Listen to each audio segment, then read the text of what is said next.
Estamos en esta serie que se llama Un minuto después de morir. Y la semana pasada habíamos aprendido unas cuantas cosas que pasan inmediatamente muramos. Y habíamos visto que en cuanto morimos, no importa si crees en Jesús o si no crees en Él, te vas a encontrar con Jesucristo. Ese es un hecho. Te vas a encontrar con Él. Y a partir de encontrarte con Él, tu destino va a estar declarado. Porque si creíste, vas a estar con Él para siempre, pero si no creíste, vas a estar lejos de Él para siempre. Entonces el mensaje de hoy se titula: si Dios es un Dios de amor, ¿por qué existe el infierno? Y voy a tratar de responder esa pregunta desde una perspectiva 100% bíblica. Y voy a tratar de conciliar la idea de cómo es posible que Dios sea un Dios de amor, pero al mismo tiempo existe un lugar tan difícil y tan horroroso como el infierno. Y entonces, en rigor de verdad, la charla no debería llamarse así, sino que debería llamarse la justicia de un Dios santo. Eso es lo que debería llamarse, porque todo lo que te voy a explicar tiene relación con eso. Pero voy a tratar de responder esa pregunta, porque son muy pocos los cristianos que realmente tienen un conocimiento cabal de lo que es el infierno. Y es mi deber como pastor enseñarte sobre eso, porque lo que crees sobre la eternidad determina cómo vives tu vida. Lo que crees sobre la eternidad determina cómo vives tu vida. Y muchas veces vivimos un cristianismo tipo buffet, así lo llamo yo, como cuando vas a una comida buffet. Te gusta la carne, pero no te gusta el pescado, entonces te sirves carne, pero no te sirves pescado. Y cuando vas a las guarniciones, por ejemplo, a mí me gusta el arroz, pero no me gusta el arroz con queso. Entonces me voy a servir arroz, pero no me voy a servir arroz con queso.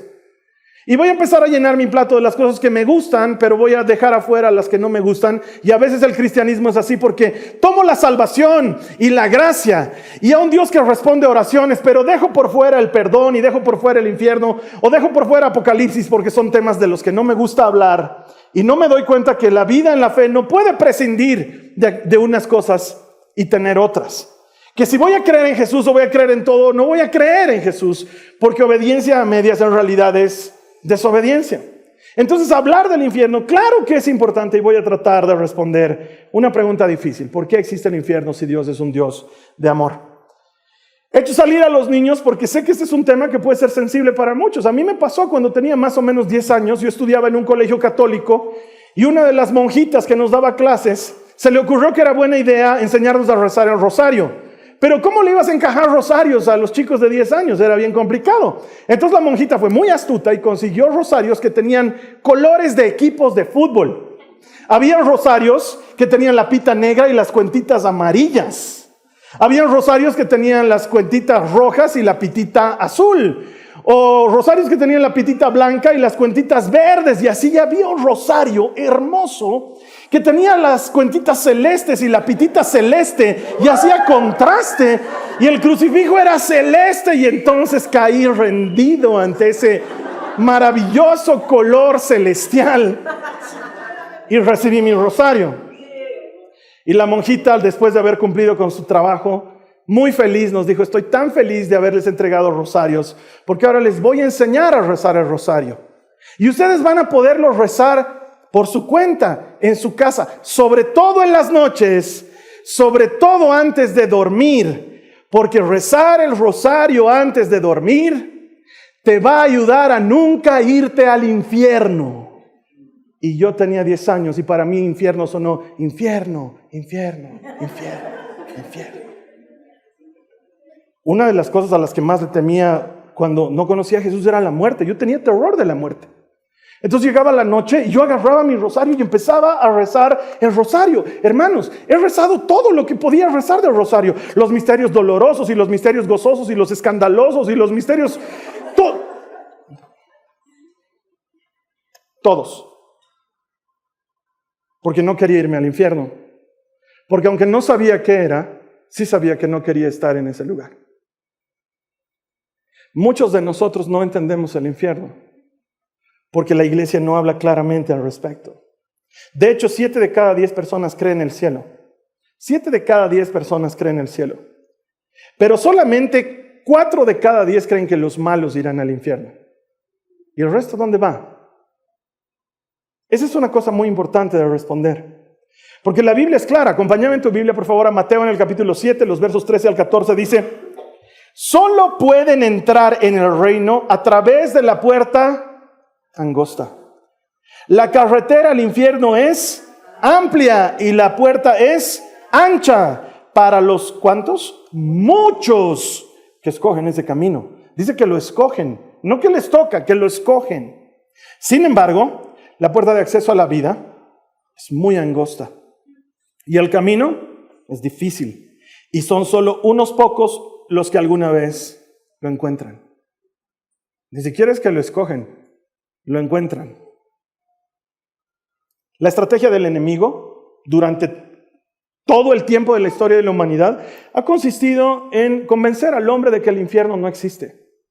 Y probablemente tú eres una de esas personas que cree que el infierno no es real, que es solamente una figura, digamos, fabular para mantener a raya a las personas, pero el infierno es algo muy real. Es una estrategia del enemigo convencerte de que no existe. ¿Para qué? Para que no te lo tomes en serio. Para que no pienses que es real y por consecuencia no vivas de acuerdo a los principios del reino que te ayudan a entender cómo no ir a ese lugar. De hecho, el infierno para muchos es algo similar a lo que nos ha mostrado durante mucho tiempo la cultura pop por culpa del libro La Divina Comedia de Dante, y muchos de nosotros creemos que el infierno es ese lugar de llamas, de fuego, donde hay diablitos que te están obligando con un trinche a comer donuts hasta que tu panza reviente, y cuando reviente te la vuelven a coser y te vuelven a seguir dando donuts, y ese es tu castigo por la gula.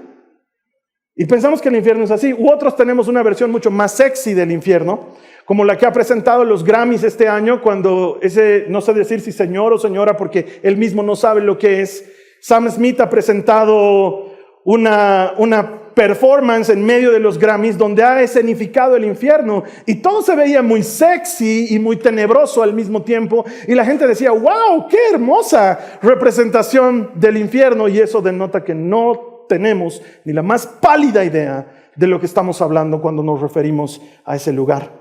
De hecho, yo tenía un tío que ya no está entre nosotros, y a decir verdad no sé dónde estará, pero que él siempre decía: yo me quiero ir al infierno.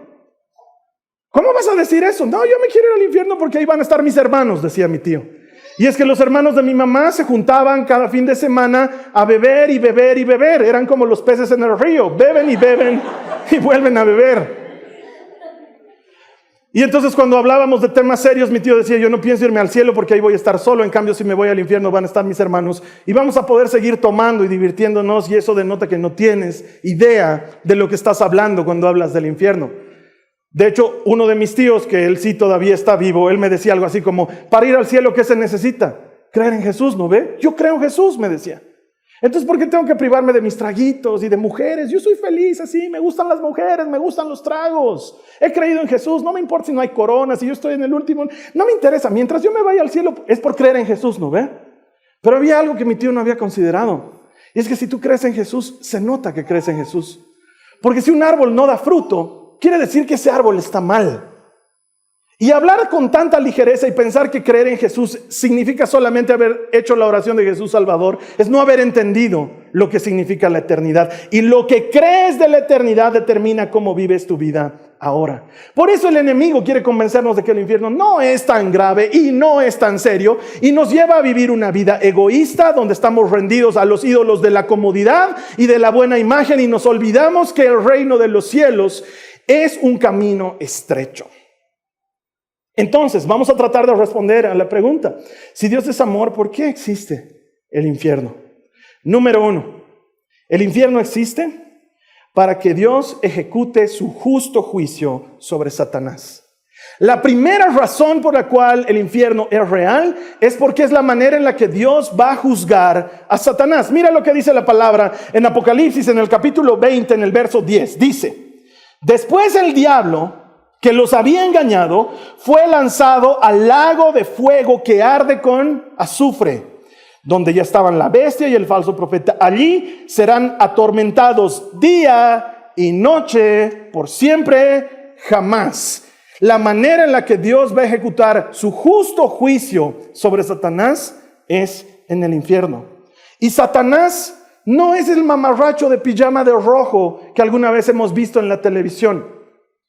Satanás es mucho más peligroso y mucho más horrendo de lo que podemos describir con palabras. Nos han hecho creer que es una figura de la cultura popular traviesa que anda haciendo travesuras entre la gente, pero en realidad detrás de toda maldad está Él. Detrás de toda adicción, detrás de cada abuso, detrás de cada violación, detrás de cada miedo, detrás de cada dolor, detrás de cada vergüenza, está Él. La Biblia lo describe claramente llamándolo el destructor, el engañador, el enemigo, el adversario. La antigua serpiente que ahora es un dragón, dice la Biblia. El ladrón. El padre de todo engaño. Y el padre de toda mentira, cuya naturaleza solamente es mentir. Él tiene una misión, un solo propósito: robar, matar y destruir. Él quiere robarte tu paz. Él quiere matar tu relación con los demás. Él quiere destruir tu familia, y no solo la tuya, sino el modelo de familia en general. Estamos viendo un mundo roto y quebrado, donde los principios se han disminuido hasta aligerarse como agua, porque detrás de eso hay un ser espiritual sobrenatural que tiene poder y que está interesado no en que le hagan una iglesia, no en que lo adoren y le sirvan, sino en una cosa muy sencilla: en hundir con Él a todos los que pueda hundir, porque Él sabe que se va a hundir. Y lo que quiere es hundirte a ti con Él. Él quiere robar, Él quiere matar y quiere destruir. Y el infierno es la manera en la que un Dios santo ejecuta justicia sobre esa criatura. Número 2. El infierno es la respuesta justa de Dios al que no cree. Es la respuesta justa de Dios a quien no cree. Mira lo que dice 2 de Tesalonicenses en el capítulo 1, los versos 8 y 9. Dice que Dios traerá juicio sobre los que no conocen a Dios y sobre los que se niegan a obedecer la buena noticia de nuestro Señor Jesús. Dice que serán castigados con destrucción eterna, y presta atención, separados para siempre del Señor. El infierno consiste en la separación eterna de Dios y de su glorioso poder. Mientras me estaba preparando para predicar esta charla, que por cierto debo decirte, no es mi tema favorito de predicar, pero me tenía que preparar para presentártelo de una manera correcta, doctrinal y al mismo tiempo que sea aplicable y sencilla de entender. Me encontré con un video en TikTok de una mujer que decía textualmente lo siguiente: déjenme ir al infierno. Por favor, a los cristianos de todo el mundo, se los pido, déjenme ir al infierno. Quiero irme al infierno. Y después de hablar durante más de 6 minutos terminaba diciendo: no me imagino un mejor lugar para estar que ardiendo en las llamas del infierno, lejos de todo cristiano, juzgador y acusador y petulante y orgulloso, que me ha deseado durante años que me vaya al infierno. Quiero decirles, por favor, es donde quiero ir. No se preocupen, ahí me quiero ir. Déjenme ir tranquila. Porque sé que el mayor gozo que ustedes van a experimentar, cristianos, es balconearse en su balcón celestial, mirando hacia abajo en el abismo, cuando yo me esté deshaciendo en las llamas eternas del fuego, y ustedes puedan decir: yo tenía razón, desgraciada, te merecías del infierno, qué bien que estás sufriendo en ese abismo, y voy a ser feliz porque no voy a estar con ustedes. Cuando yo he visto ese video, han surgido 2 ideas en mi mente. La primera: ¿cómo puede haber una persona a quien los cristianos hayamos lastimado a tal nivel, que tenga tal intensidad de amargura y tan nefasto deseo? ¿Cómo puede haber alguien que quiera irse al infierno solo por no estar con los cristianos petulantes, arrogantes y orgullosos, que le escriben en los comentarios: te vas a ir al infierno? Es la primera cosa que ha pasado por mi mente. La segunda: no podemos obligar a nadie a estar con Jesucristo. Si alguien quiere estar separado de Jesucristo, va a estar separado de Jesucristo. Y por horroroso que parezca, el infierno es la respuesta de Dios al deseo de alguien de no estar con Él. No has querido estar con Jesús, lo que te toca es lo que dice 2 de Tesalonicenses: estar separado del Señor por siempre y para siempre, de Él y de su glorioso poder. A los cristianos nos suena raro que exista el infierno porque sabemos que es un lugar horroroso y no podemos conciliarlo con un Dios de amor. Pero algo dentro nuestro clama por justicia cuando experimentamos alguna injusticia. Cuando te enteras de un crimen desastroso, donde un hombre que no se ha identificado todavía ha violado y luego ha matado y luego ha descuartizado a su víctima, algo dentro tuyo te dice, esa persona merece justicia, merece que algo le pase. Y algo dentro nuestro clama por justicia. Pero cuando nos enteramos que Dios quiere ejecutar justicia, nos suena raro, porque pensamos que Dios es un Dios bonachón que tiene que permitir que cada quien haga lo que le da la gana. Y en realidad el infierno es la respuesta de un Dios justo a una persona que ha elegido voluntariamente no conocerle y no seguirle. Lo que pasa es que tal vez no sabemos cómo es el infierno. Yo te quiero dar un adelanto del infierno.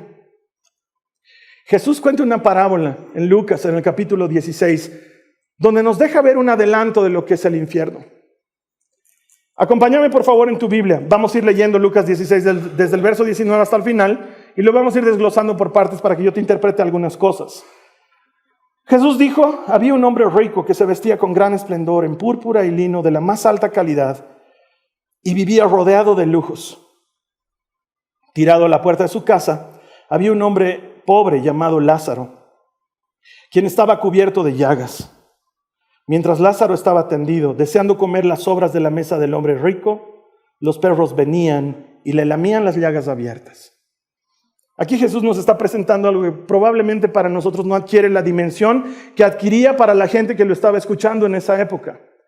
Porque cuando Jesús hace énfasis en que el hombre era rico y que vestía de gran esplendor y nos dice que el color era púrpura y nos dice que vivía rodeado de lujos y que comía cosas de mucha calidad, lo que nos está diciendo es que era absoluta e enfermizamente rico, ¿sí? Es la clase de persona que no necesita lavar su ropa porque cada día puede estrenar ropa nueva. A eso se está refiriendo Jesús. Porque en esa época tener ropa de lino fino y que encima sea púrpura era un gasto que significaba un año entero de sueldo para una persona que trabajaba en un trabajo común. Y este hombre vestía uno de esos nuevo cada día. De hecho, comía la comida más fina cada día porque era muy adinerado. En esa época no existían cubiertos, no existían servilletas. Nadie las había inventado. Entonces, cuando una persona comía con las manos. Y las manos se llenaban de la grasa de los alimentos. Y cuando eras millonario, ¿sabes con qué te limpiabas las manos? Con pan. Porque el pan es muy absorbente y el pan es comida de pobres. Entonces, después de haber comido un manjar delicioso, seguramente de carnes y de guarniciones, el hombre al terminar de comer agarraba un pedazo de pan y empezaba a limpiarse los dedos y las manos, y todas esas migajas y todo ese pan desperdiciado caía al piso, y eso es lo que comían los perros y es lo que comía Lázaro. Eso es lo que nos está diciendo la Biblia. Y nos lo presenta Lázaro, pobre y menesteroso, enfermo, con perros lamiéndole las llagas, para darnos a entender que esa persona estaba pasando por la más extrema necesidad. Lo que Jesús está tratando de hacer es ponernos dos polos absolutamente opuestos. Una persona que tiene todo y una persona que no tiene nada. Y en ese escenario Jesús plantea lo siguiente, dice, verso 22, con el tiempo, el hombre pobre murió y fue llevado por los ángeles para que se sentara junto a Abraham. ¿En dónde? En el banquete celestial. Para los que están preocupados por si va a haber comida en el cielo, hermanos, todo bien, tranquilos. El hombre rico también murió y fue enterrado y fue al lugar de los muertos. Ahí, en medio del tormento, vio a Abraham a lo lejos con Lázaro junto a él. Aquí hay dos cosas que necesito aclararte, ¿sí? Ambas personas mueren y ambas personas van a dos lugares distintos, pero que de alguna manera pueden verse el uno con el otro, ¿sí? Este lugar que la Biblia describe como el seno de Abraham es lo que Jesús llama el paraíso. Es exactamente el mismo lugar. Es lo que Jesús le promete al ladrón que está a su lado cuando están crucificados. Hoy mismo estarás conmigo en el paraíso. Y ahí está Abraham. Podía haber puesto a otro personaje. Jesús podía haber puesto a Moisés, podía haber puesto a Josué, podía haber puesto a cualquier otro. Puso intencionalmente a Abraham. ¿Por qué? Porque Abraham es el padre de la fe. Y nos está dando a entender de manera muy clara y directa que para llegar ahí lo que se necesita es Fe, porque pareciera por el relato, si no prestas atención, pareciera por el relato que el rico se fue al lugar del tormento por rico y que el pobre se fue al seno de Abraham por pobre, y no funciona de esa manera, ¿sí? Y sin embargo están separados por un abismo, y el rico está en otro lugar que la Biblia denomina en griego Hades, que en hebreo se conoce como Sheol y que en español se traduce como lugar del tormento o lugar de los muertos. Es el lugar donde los que no tienen fe van después de morir, y ahí es donde está este rico. En ese lugar están separados el uno del otro. Y seguimos leyendo. Lucas 16, 24 en adelante dice: el hombre rico gritó: Padre Abraham, ten piedad, envíame a Lázaro para que moje la punta de su dedo en agua y refresque mi lengua. Estoy en angustia en estas llamas. Abraham le dijo: hijo, recuerda que tuviste todo lo que quisiste durante la vida y Lázaro no tuvo nada. Ahora él está aquí recibiendo consuelo y tú estás en angustia. Además, hay un gran abismo que nos separa. ¿Qué hay? Un gran abismo. Ninguno de nosotros puede cruzar hasta allí y ninguno de ustedes puede cruzar hasta aquí. ¿Se dan cuenta cómo Jesús es muy específico en darnos la información? No se puede pasar de un lado al otro. Entonces el hombre rico dijo: por favor, padre Abraham, al menos envíalo a casa de mi padre. Tengo 5 hermanos y quiero advertirles que no terminen en el lugar de tormento. Abraham le dijo: Moisés y los profetas ya le advirtieron. ¿Tus hermanos pueden leer lo que ellos escribieron? El hombre rico respondió: no, padre Abraham, pero si se les envía a alguien de los muertos, ellos se arrepentirán de sus pecados y volverán a Dios. Pero Abraham le dijo: si no escuchan a Moisés y a los profetas, no se persuadirán, presta atención, por más que alguno se levante de los muertos. Jesús está siendo muy claro y muy intencional. Y así como en sus parábolas Él decía cosas con figuras para que uno tenga que entenderlas, así también incluía su propia historia dentro de las parábolas. Nos explica que hay separación. Hay un abismo que separa el seno de Abraham, el paraíso, del lugar del tormento, del lugar de los muertos. Están separados y no pueden pasar de un lado al otro. Nadie puede ir de un lado al otro y nadie puede volver a este mundo. Nadie puede volver a este mundo, excepto aquel que después de haber vencido a la muerte y al pecado, volvió a este mundo para garantizarnos que hay vida eterna para todo aquel que cree. Es el único que volvió del otro lado. Nadie más puede hacerlo. Siento romperte el corazón, pero yo tengo que enseñar la verdad bíblica como es, porque es muy romántico cuando tu ser querido muere pensar y decir, como mucha gente dice: ahora tienes un angelito más que te está cuidando. Pero te cuento que no te está cuidando. Te cuento que si tú tienes un ser amado que ha muerto, no te está viendo, no te está persiguiendo y mucho menos te está cuidando. Además que desde otra perspectiva sería medio creepy, porque a mí no me gustaría que mi abuelita me esté viendo mientras me baño. No hay manera de volver de un lado al otro. El destino es eterno. Y sin embargo, pareciera, por las palabras de Abraham, que el rico está ahí después de haber gozado la vida y que Lázaro está ahí después de haber sufrido en la vida. Pero es el mismo rico el que nos termina de describir lo que verdaderamente está pasando cuando, preocupado por su familia, pide que alguien vaya. Y al pedir que alguien vaya, dice: para que se arrepientan de sus pecados y se vuelvan a Dios. Eso en términos cristianos se llama fe y conversión. Arrepentirte de tus pecados y volver a Dios. La única manera de no ir al lugar del tormento es arrepentirte de tus pecados y volver a Dios. Tal como Pedro respondió a la gente en Pentecostés cuando le preguntaron: ¿qué debemos hacer para dejar la vida que estamos viviendo? Y Pedro les dijo: arrepiéntanse y vuelvan a Dios, conviértanse a Cristo. No ha cambiado. Estos lugares son antesalas de algo, porque también necesito ser claro: el cielo y el infierno como tal no están funcionando todavía, porque son la consecuencia de los juicios que hemos visto la semana pasada, ¿recuerdan? Una vez que el Padre te premie y te diga bendito, entra en el gozo de tu Señor, ahí se inaugura la vida eterna. Y una vez que el juicio haya terminado, se inaugura el infierno, donde ahí serán echados, como acabamos de leer, Satanás y el falso profeta y todos los demás, e incluso el lugar de los muertos se irá al infierno. Pero al momento solamente están esas antesalas. Y si hay algo que podemos ver de esta parábola y que nos deja claro, son las cosas que el hombre rico nos deja entender sobre esta vida más allá de la muerte. Primero, en ese lugar del tormento, que no va a cambiar, él estaba plenamente consciente. ¿Te das cuenta que estaba consciente? Sabía quién era, se acordaba de sus hermanos, sabía todo lo que había hecho en su vida y sabía que sus hermanos también estaban viviendo una mala vida. Cuando Abraham le dice, tú has tenido todo y Lázaro no ha tenido nada, él nunca dice, no, si yo a Lázaro lo he visto que andaba con los Reebok. No. Él estaba consciente de todo lo que había vivido y su memoria no se había perdido.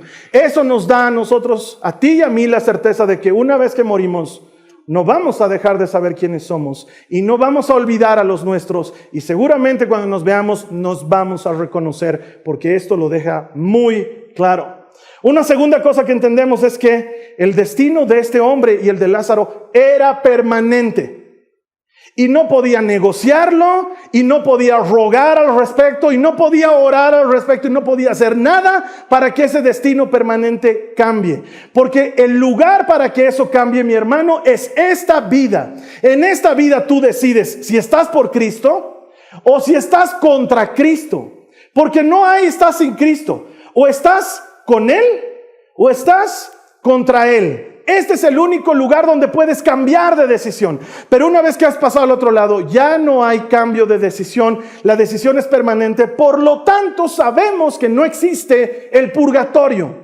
Esa es una doctrina equivocada que a muchos se nos ha enseñado equivocadamente. Que vas a un lugar intermedio donde hasta que mejores, hasta que purgues tus maldades, estás ahí para purgarlas, hasta que lo logres, recién vas a pasar al otro lado. ¿Y cómo sacaban gente del purgatorio? Haciendo oraciones por ellos y ofrendas por ellos y rezos por ellos y cosas por el estilo. Eso no existe. Claramente aquí no hay ningún lugar intermedio. Lo que decides en esta vida tiene consecuencias en la eternidad de inmediato. Una tercera cosa es que el hombre rico sabía que el castigo era justo. ¿Te das cuenta que se queja de la fatiga, se queja del sufrimiento, pero nunca dice, ¿es injusto que esté aquí? Puedes volverlo a leer. En ningún momento dice, yo no debería estar aquí, padre Abraham. Él está convencido de que es un justo castigo a la vida que él ha llevado. Y por último, él ruega que alguien ayude a sus seres amados a conocer a Jesús. Lo único que se le ocurre estando ahí es que los míos no vengan a este lugar. Y la única forma es que alguien vaya y les ayude a arrepentirse y a volver a Dios. Porque no creo que ninguna persona en su sano juicio que haya entendido lo que es el infierno pueda desearle el infierno a alguien más. Porque mi hermana, mi hermano, el infierno no es un chiste. Es una realidad horrorosa, muy difícil de describir. Jesús lo pone en estas palabras en Mateo 5, en el verso 30, dice, y si tu mano, incluso tu mano fuerte, te hace pecar, córtala y tírala. Es preferible que pierdas una parte de tu cuerpo y no que todo tu cuerpo sea arrojado al infierno. Está hablando en serio. ¿Sabes qué me llama la atención?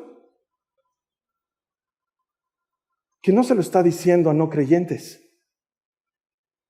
Jesús le está predicando esto a gente que cree que está bien. Gente de la época de Jesús que pensaban que eran justos delante de Dios, y a ellos es a quienes Jesús les dice, ¿tu mano te está haciendo pecar? Sácatela. ¿Es tu pie el que te está llevando a pecar? Cortátelo. ¿Es tu ojo el que te está llevando a pecar? Sácatelo. Te aseguro que es mejor entrar en la vida cojo, manco y tuerto que estar con el cuerpo completo en el otro lado. No te va a gustar. Es preferible estar cojo, manco y tuerto en el cielo que completo en el infierno. No es lo que quieres para ti. ¿Cuán horroroso puede ser ese lugar que Jesús le esté diciendo esto a los creyentes? Pero un ratito, Carlos Alberto, yo estaría confundido. Yo diría, un ratito, Carlos Alberto. ¿No se supone que el cielo uno lo obtiene por la fe en Jesucristo? y no por portarse bien, no por hacer bien cosas en la tierra? Claro, claro que sí. La salvación es por gracia, por fe solamente. Pero si tú has creído en Jesús, pero no se nota que has creído en Jesús, la pregunta es, ¿realmente has creído en Jesús? Porque mi hermano, mi hermana, el que vengas a una iglesia no significa que seas cristiano. Es como pretender que un gato porque vive en un garaje es un auto. No lo hace un auto. Venir a la iglesia no nos hace cristianos. El fruto es el que demuestra si somos cristianos. Y si tú has conocido a Jesús, pero tu vida no demuestra que crees en Jesús, la pregunta es, ¿realmente has conocido a Jesús? Y entonces es ahí cuando Jesús dice, date cuenta dónde te está llevando tu vida. Porque si tu brazo te está llevando a pecar, córtatelo. Eso es lo que te está perjudicando. El infierno es mucho más feo de lo que podemos expresar. Pero al mismo tiempo creo que con una analogía puedo ayudarte a entender lo difícil que es. Si alguna vez has amado de verdad, te has enamorado hasta las patas, entonces entiendes lo que es ese amor loco. Ese amor de esa persona que si te decía a las 3 de la mañana, hacía sonar tu teléfono y tú contestas, ¿qué ha pasado? Y te decía, ve, tú ese ratito te volvías ninja. Salías de tu casa por encima del muro. Y llegabas a su casa. Y en lugar de llamar por el timbre o algo, porque estabas muerto de amor, me vas a entender. Si has amado hasta decir basta, y luego te han traicionado, la siguiente media hora has experimentado lo que se llama desamor. Y si a causa de ese desamor, muchos, por ejemplo, han experimentado la lucha de un divorcio, han extendido el desamor por meses o hasta por años. Esa sensación de que nadie te ama, que nadie te valora, que te han cambiado porque no eres suficiente. Extenderla por mucho tiempo y que sea tu modo de vida. Es lo más parecido que puede haber al infierno. Porque cuando te mueres, ves a Jesucristo. No importa si has creído en Él o no, lo ves. Y entonces experimentas lo que es el amor de verdad. Y si tú has creído en Él, adivina cuál es tu recompensa. Amor de verdad para siempre. Sin dolor, sin pena, sin llanto. Pero si no has creído en Él, amor de verdad, acabas de verlo y nunca más lo podrás experimentar. Desamor para siempre, porque fue tu decisión y Dios no te va a obligar. En esta vida te dio opciones, nunca te obligó. El infierno es soledad y llanto y desasosiego, porque aunque esperes que alguien vaya por ti, nadie irá por ti. No puedo creer que una persona en su sano juicio le desee el infierno a alguien más. No puedo creer que alguien tenga el corazón tan endurecido para decirle a alguien, ojalá ardas en el infierno. Porque estaría muy alejado de la misericordia que nos ha mostrado Jesucristo. Y sin embargo, si no somos capaces de aceptar la realidad del infierno, jamás podríamos valorar la gloria de la salvación.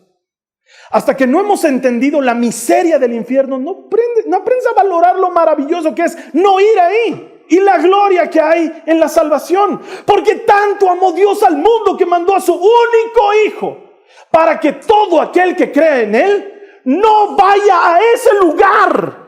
Para que todo aquel que cree en Él no vaya a ese lugar. ¿Cómo es posible que un Dios de amor mande gente al infierno? La respuesta es, Él no manda gente al infierno. Porque si el deseo de Él fuera mandar gente al infierno, nunca hubiera venido Jesucristo. Pero precisamente porque Cristo vino, tenemos la prueba más grande y tangible de que el deseo de Dios es que todos se salven y lleguen al conocimiento de la verdad. Esta cita bíblica probablemente ya la has leído alguna vez, pero quiero que la escuches como si fuera la primera vez. Romanos 5, del 8 al 9 dice: pero Dios mostró el gran amor que nos tiene al enviar a Cristo a morir por nosotros cuando todavía éramos pecadores. Entonces, ya que hemos sido hechos justos a los ojos de Dios por la sangre de Cristo, con toda seguridad, Él nos salvará de la condenación de Dios. ¿Cómo es posible que un Dios de amor mande gente buena al infierno? Hasta donde sé, no manda gente buena. Hasta donde sé, ninguno de nosotros es bueno. Es más, ni el cielo ni el infierno van a estar llenos de gente buena. Ambos van a estar llenos de pecadores. Ambos. Pero para que haya la posibilidad de que haya gente en la eternidad, el castigo eterno del infierno lo sufrió Cristo en su propia carne.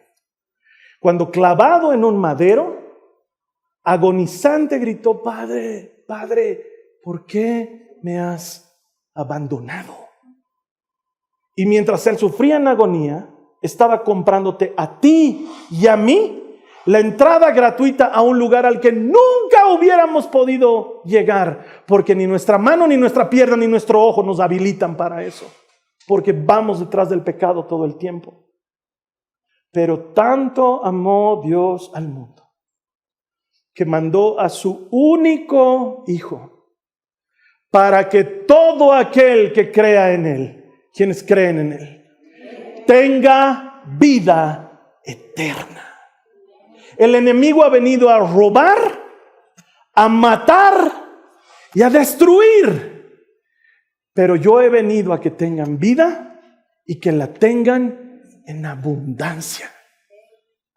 La única persona buena que ha experimentado el infierno es la única persona que no merecía experimentarlo. Y lo hizo voluntariamente, para que todo aquel que crea no tenga que experimentarlo. Entonces, ¿por qué este mensaje es para cristianos? Porque estoy en la obligación de decirte: hermana, hermano, ve tu vida. Porque si dices que crees en Jesús, pero si no se nota que crees en Jesús, tal vez no crees en Jesús. Porque este Jesús es el que ha decidido dejar las 99 para ir por ti. Ha ido al rescate de la oveja perdida, de esas ovejas perdidas. Yo era el primero, dice Pablo. Y fue el rescate de ti, fue el rescate de mí. Dejó a las demás para rescatarnos. Pero ¿sabes qué? Santiago lo dice más poéticamente. Él lo dice de esta manera: si tu fe no tiene obras, tu fe está muerta. Y entonces alguien tiene que predicar en la iglesia que la salvación absolutamente es gratis, y por fe y por gracia, absolutamente. Pero está a disposición de todo aquel que ha creído de verdad. Y si has creído de verdad, eso te ha cambiado para siempre. Porque no hay manera de que creas en Cristo y sigas siendo la misma persona. Comenzando por el hecho de que ya te das cuenta que no lo mereces. Y entonces quieres cambiar. Y entonces quieres mejorar. Porque has visto que tu árbol no está dando fruto. ¿Y sabes qué dice Jesús? Si tu árbol no está dando fruto, podalo, para que dé mucho fruto. No es mi prédica favorita. Si tuviera que elegir una prédica, no elegiría predicar sobre el infierno. Mi esposa y algunos amigos saben todo lo que he sufrido para predicar esta prédica, porque no es bonito decir esto. Pero a mí el Señor no me ha llamado a decir cosas bonitas. A mí el Señor me ha llamado a anunciar el Evangelio. Y el Evangelio es para todo aquel que cree. Y esta es la oportunidad de que veas si tu vida está dando fruto.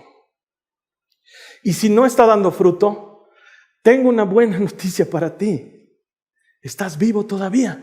Estás viva todavía. Tienes tiempo de dar fruto. Todavía hay oportunidad.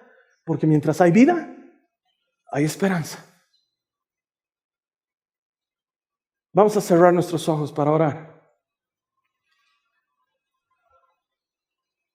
Vamos a ponernos a cuentas con el Señor. Siempre es tiempo, mientras estés con vida, de arrepentirte y de volver a Dios. Y aunque no es mi prédica favorita, es la verdad. Y conocerán la verdad, y la verdad los hará libres. Señor Jesús, yo oro por todos aquellos que escuchando el mensaje hemos sentido la convicción de revisar nuestra propia vida para entender si estamos dando fruto. Porque una cosa sé, yo he creído en ti, pero quiero dar fruto. No quiero atrofiarme. Por eso te pido, Señor Jesús, que tu Espíritu me convenza de aquello que no estoy viendo con claridad y me permita vencer mis propias batallas. Padre, sé lámpara a mis pies y luz a mi caminar por medio de tu palabra. Y convencido de lo que tú enseñas, ayúdame a dar fruto, a servir, a amar y a entregar mi vida por otros como tú lo hiciste por mí. Te doy gracias, porque moriste por mí no cuando yo había creído, sino antes de que yo creyese. Y eso marca toda la diferencia. Te amo, Señor Jesús. Gracias.